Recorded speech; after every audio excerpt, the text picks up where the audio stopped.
Si cantik artis Sasha Carissa diperiksa terkait prostitusi online.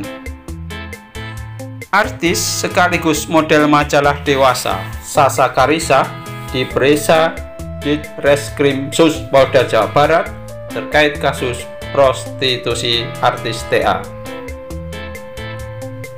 Saudari SJ sudah datang memenuhi panggilan kami dan sudah kami beri pertanyaan sebanyak 28 pertanyaan dan sudah mengklarifikasi semua, kata Kasubdit 5 Cyber Ditreskrimsus Polda Jawa Barat AKBP Ronald Simanjuntak di Polda Jawa Barat, Kota Bandung, Selasa 5 Januari.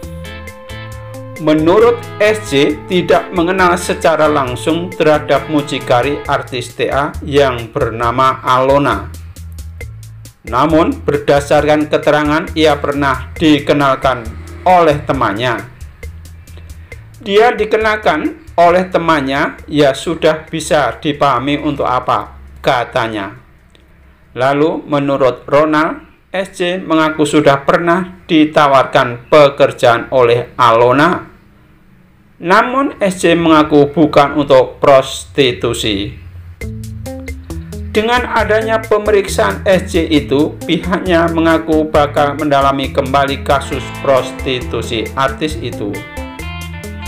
Menurut Ronald, masih banyak pihak yang bakal dipanggil untuk memenuhi pemeriksaan, mulai dari artis, pramugari, pegawai bank yang diduga terlibat prostitusi. Ada yang diperiksa lagi, besok kita lihat. Rencananya besok datang, kata Ronald. SJ datang ke Polda Jawa Barat pada Selasa 5 Januari pukul 16.00 WIB. Lalu SJ keluar dari gedung itu pada pukul 18.40 WIB. Dia menggunakan kemeja putih dengan mengenakan masker tanpa banyak berkomentar dan langsung pergi menggunakan mobil sedan. Demikian para pemirsa Kebun Arto, sampai jumpa untuk tayangan berikutnya. Dari Kebun Arto, ikuti tayangan-tayangan